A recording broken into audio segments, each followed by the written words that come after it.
One has $100 million worth of wealth, and when he dies, he can only transfer probably 45% to his children. 55% is grabbed by government. Now that's an interesting law. हमारे देश की आज़ादी के बाद जब हमारे देश का पार्टीशन हुआ तो जो हिंदू और सिख पाकिस्तान से इंडिया में आए थे तो उनके ज़मीन और उनके प्रॉपर्टीज़ को दे दिया गया पाकिस्तान के मुस्लिम्स को। लेकिन जो भारत के मुस्लिम्स थे जो भारत से पाकिस्तान गए तो उनकी जो प्रॉपर्टीज़ थे उनके जो लैंड थे वो दे दिया गया वक्फ बोर्ड को। और आपको जानकर हैरानी होगी कि जो टॉप 3 नाम है जिनके पास सबसे ज़्यादा ज़मीन है हमारे देश के अंदर उसमें एक नाम आता है वक्फ बोर्ड का भी। अब जो मुस्लिम्स हैं उनका अपना पर्सनल लॉ बोर्ड है, मतलब कि जो प्रॉपर्टीज़ वगैरह उनको मिलते हैं अपने पिताजी से अपने दादाजी से तो उनके उस प्रॉपर्टी के लिए उनका अपना पर्सनल कानून है जिसको कि बोलते हैं मुस्लिम personal law.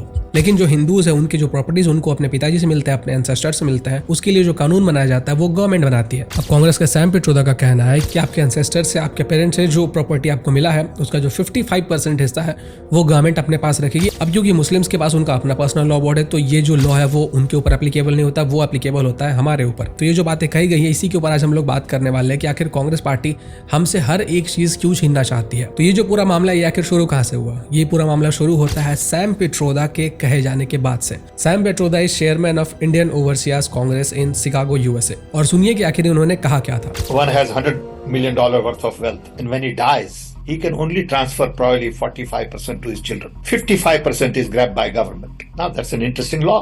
It says you in your generation made wealth. You are leaving now.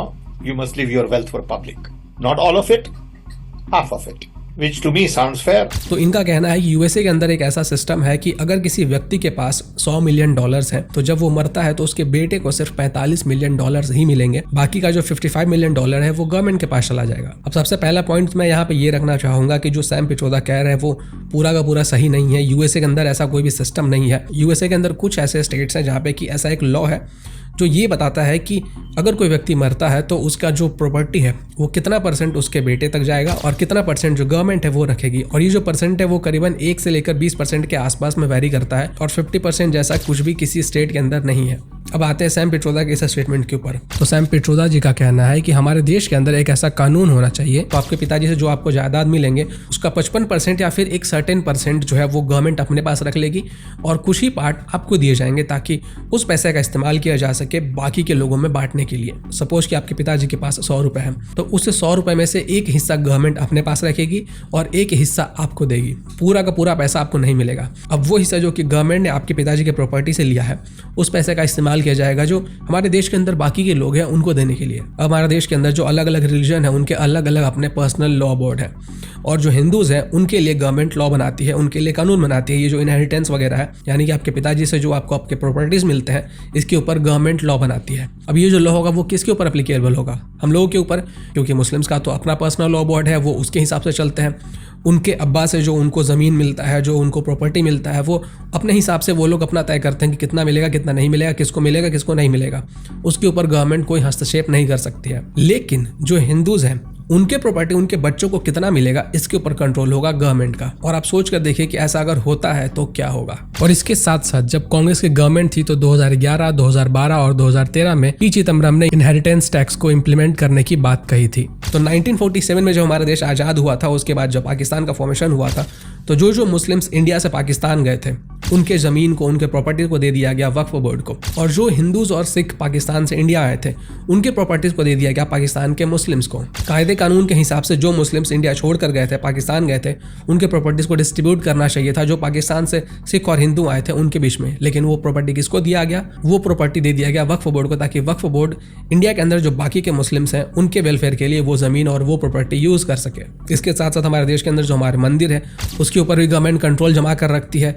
उसमें जो पैसे आते हैं उसमें से भी टैक्स लिया जाता है और उस टैक्स के पैसे को दिया जाता है मुस्लिम्स को कि भाई तुम जाओ तुम हज होकर आओ। अच्छा तुम्हारे 10 बच्चे हैं तुम पढ़ाई नहीं कर पा रहे हो, तुम्हारे राशन का जो है इंतजाम है वो हम कर देंगे क्योंकि हमारे पास तो हिंदुओं के मंदिरों से पैसा आ ही रहा है तो इस पैसे को तुम लोग रखो। इसके बाद भी जिन लोगों ने मेहनत से अपने पैसा कमाए हुए फ्यूचर के लिए सेव करके रखा हुआ है उसमें से भी एक हिस्सा कांग्रेस पार्टी निकालेगी और वो पैसा दे देगी माइनॉरिटीज को।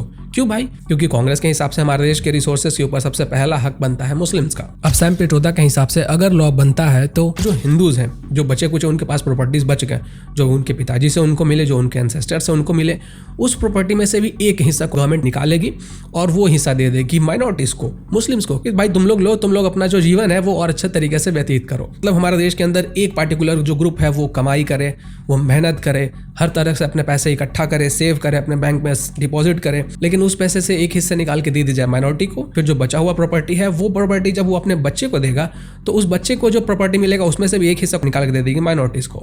मतलब ये चल क्या रहा है भाई? सीधे सीधे बोल दो कि हम लोग जीना ही छोड़ देते हैं, पैसे कमाना ही छोड़ देते हैं। यूनिफॉर्म सिविल कोड तुम आने नहीं देते हो कि ताकि सभी लोग एक कानून के दायरे में ना आए, क्योंकि उनका अपना पर्सनल लॉ बोर्ड होना चाहिए। पैसे हमसे लेकर तुम उनको दे रहे हो।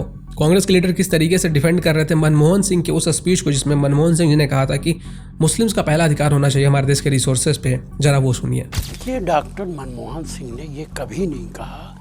उन्होंने हमेशा कहा है कि जो सबसे पिछली लाइन में खड़े हैं, जो सबसे पिछड़े हुए लोग हैं, उनका हक है।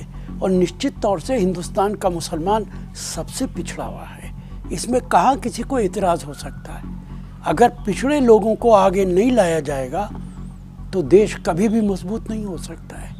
पिछड़े लोगों को आगे लाना पड़ेगा, समाज के अंदर बराबरी करनी पड़ेगी। ये भारतीय जनता पार्टी पैसे वाले लोगों की इज्जत करती है और गरीब लोगों की इज्जत नहीं करती है। कांग्रेस के जो गवर्नर स्टेट है वहाँ पे कैसे हालात चल रहे हैं? कर्नाटक के अंदर अभी हमने देखा था पिछले कुछ दिनों पहले क्या हुआ था नेहा के साथ। वैसा ही एक सिमिलर कांड हुआ है। कर्नाटक में एक हिंदू लड़की एक मुस्लिम लड़के के साथ रिलेशनशिप में थी।